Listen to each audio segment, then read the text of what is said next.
Hi hello ನಮಸ್ಕಾರ. ನಮ್ಮ ಚಾನಲ್ಗೆ ನಿಮಗೆಲ್ಲರಿಗೂ ಸ್ವಾಗತ. ಕಳೆದ 2 ದಿನಗಳಿಂದ ಸೋಷಿಯಲ್ ಮೀಡಿಯಾದಲ್ಲಿ ಒಂದು ಫೋಟೋ ವಿಪರೀತ ವೈರಲ್ ಆಗ್ತಾ ಇದೆ. ಅದು first PUC English exam paper ಅಂತ ಎಲ್ಲರೂ ಶೇರ್ ಮಾಡ್ತಾ ಇದ್ದಾರೆ. ಇದರಲ್ಲಿ ಬಿಗ್ ಬಾಸ್ ಸ್ಪರ್ಧೆ ಗಿಲ್ಲಿ ಅವರ ಬಗ್ಗೆ ಒಂದು ಪ್ರಶ್ನೆ ಇದೆ.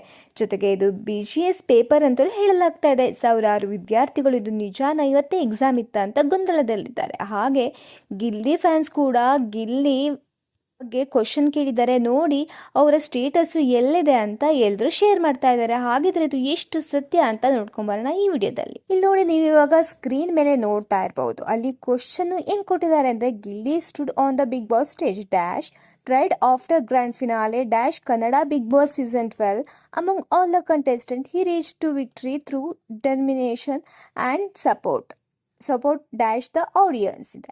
ಆಪ್ಷನ್ ಅಲ್ಲಿ ಫ್ರಮ್ ವಿತ್ ಇನ್ ಅಂಡರ್ ಅಂತ ಇದೆ. ನೋಡಿ ಫ್ರೆಂಡ್ಸ್, ಸ್ವಲ್ಪ ಯೋಚನೆ ಮಾಡಿ. ಬೋರ್ಡ್ ಎಕ್ಸಾಮ್ ಅಂದರೆ ಅದು ಗಂಭೀರವಾದ ವಿಷಯ. ಅಲ್ಲಿ ಸದ್ಯಕ್ಕೆ ಟ್ರೆಂಡ್ನಲ್ಲಿರೋ ರಿಯಾಲಿಟಿ ಶೋಗಳ ಬಗ್ಗೆ ಪ್ರಶ್ನೆ ಕೇಳೋಕ್ಕಂತೂ ಸಾಧ್ಯನೇ ಇಲ್ಲ. ಇದು ಕೇವಲ ಯಾರೋ ಒಬ್ಬರು ಅಭಿಮಾನದಿಂದ ಎಡಿಟ್ ಮಾಡಿರೋ ಫ್ಯಾನ್ ಮೇಡ್ ಮೀಮನ್ ಅಷ್ಟೇ. ಇದು ಬೋರ್ಡ್ ಸಿಲೆಬಸ್ಗೆ ಸಂಬಂಧಿಸಿಲ್ಲ. ಹಾಗೆ ಅಲ್ಲಿ BGS ಕಾಲೇಜ್ ಹೆಸರು ಬೇರೆ ಬರ್ತಾ ಇದೆ. ನೋಡಿ, BGS ಸಂಸ್ಥೆ ತುಂಬ ಪ್ರತಿಷ್ಠಿತ ಸಂಸ್ಥೆ. ಆದರೆ ಕರ್ನಾಟಕ ಈಗಿನ ನಿಯಮದಂತೆ ಫಸ್ಟ್ PUC ಪರೀಕ್ಷೆಯ ಪ್ರಶ್ನೆ ಪತ್ರಿಕೆಗಳು ಕಾಲೇಜು ಮಟ್ಟದಲ್ಲಿ ತಯಾರಾಗಲ್ಲ. ಅವುಗಳನ್ನು ನೇರವಾಗಿ ಬೋರ್ಡ್ ಸಿದ್ಧಪಡಿಸುತ್ತೆ. ಆದರೆ BGS ಇರಲಿ ಅಥವಾ ಬೇರೆ ಯಾವುದೇ ಕಾಲೇಜ್ ಇರಲಿ, ಪೇಪರ್ ಬರೋದು ಬೋರ್ಡ್ನಿಂದ. ಹಾಗಾಗಿ ಇದಕ್ಕೆ ಯಾವುದೇ ಒಂದು ನಿರ್ದಿಷ್ಟ ಕಾಲೇಜಿನ ಪೇಪರ್ ಆಗಲು ಸಾಧ್ಯವೇ ಇಲ್ಲ. ಇಡೀ ಕರ್ನಾಟಕದಲ್ಲಿ ಯಾವುದೇ ಡಿಸ್ಟ್ರಿಕ್ಟ್ ಇರಲಿ, ಎಲ್ಲ ಕಡೆ ಇಂಗ್ಲಿಷ್ ಪೇಪರು ಒಂದೇ ಆಗಿರುತ್ತೆ. ಇವರೆಲ್ಲ ಎಷ್ಟು ಚೆನ್ನಾಗಿ ಎಡಿಟ್ ಮಾಡಿದ್ದಾರೆ ಅಂದರೆ, ಕೆಲವರು ಕೇಳ್ತಾ ಇದ್ದಾರೆ ನೋಡಿ, ಸಬ್ಜೆಕ್ಟ್ ಕೋಡ್ 02 ಅಂತ ಇದೆ, ಬೋರ್ಡಿಂದನೂ ಇದೇ ಬರುತ್ತಲ್ವಾ, ಇದರಲ್ಲೇ ಗೊತ್ತಾಗತ್ತೆ ಇದು ನಿಜವಾಗ್ಲೂ ಹೌದು ಅಂತ ಹೇಳ್ತಾ ಇದ್ದಾರೆ. ಆದರೆ ಫ್ರೆಂಡ್ಸ್, ಇವಾಗ ಎಡಿಟಿಂಗ್ ಆ್ಯಪ್ಸ್ಗಳು ಎಷ್ಟೊಂದು ಬಂದಿದೆ. ಅದರಲ್ಲಿ ಈ ಥರ ಎಡಿಟ್ ಮಾಡೋದೇನು ಕಷ್ಟ ಅಲ್ಲ.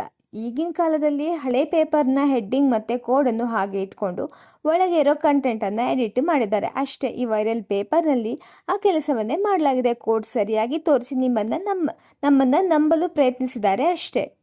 ಹಾಗೆ ಕರ್ನಾಟಕದ ಎಲ್ಲ ಜಿಲ್ಲೆಗಳಿಗೂ ಒಂದೇ ಪ್ರಶ್ನೆ ಪತ್ರಿಕೆ ಇರ್ತದೆ. ಅಷ್ಟೇ ಅಲ್ಲ, ರಾಜ್ಯದ ಎಲ್ಲ ಕಡೆ ಒಂದೇ ದಿನ ಅಂದರೆ ಮಾರ್ಚ್ 3ಕ್ಕೆ ಇಂಗ್ಲಿಷ್ ಎಕ್ಸಾಮ್ ನಡೀತಾ ಇದೆ.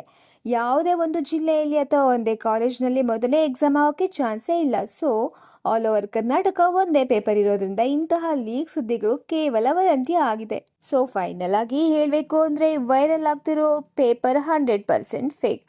ಸಬ್ಜೆಕ್ಟ್ ಕೋಡ್ ಕಾಪಿ ಮಾಡಿರ್ಬೋದು, ಕಾಲೇಜಿನ ಹೆಸರು ಬಳಸಿರ್ಬೋದು, ಆದರೆ ಇದಕ್ಕೂ ಮತ್ತು ಪರೀಕ್ಷೆಗೂ ಯಾವುದೇ ಸಂಬಂಧ ಇಲ್ಲ. ಇಂಥ ಫೇಕ್ ಪೇಪರ್ಗಳನ್ನು ನೋಡಿ ಸಮಯ ಹಾಳು ಮಾಡ್ಕೋಬೇಡಿ. ಎಕ್ಸಾಮ್ ಬರೀತಾ ಇರೋರಿಗೆ ಎಲ್ರಿಗೂ ಆಲ್ ದ ಬೆಸ್ಟ್. ವಿಡಿಯೋ ಇಷ್ಟ ಆದರೆ ಲೈಕ್ ಮಾಡಿ, ಶೇರ್ ಮಾಡಿ.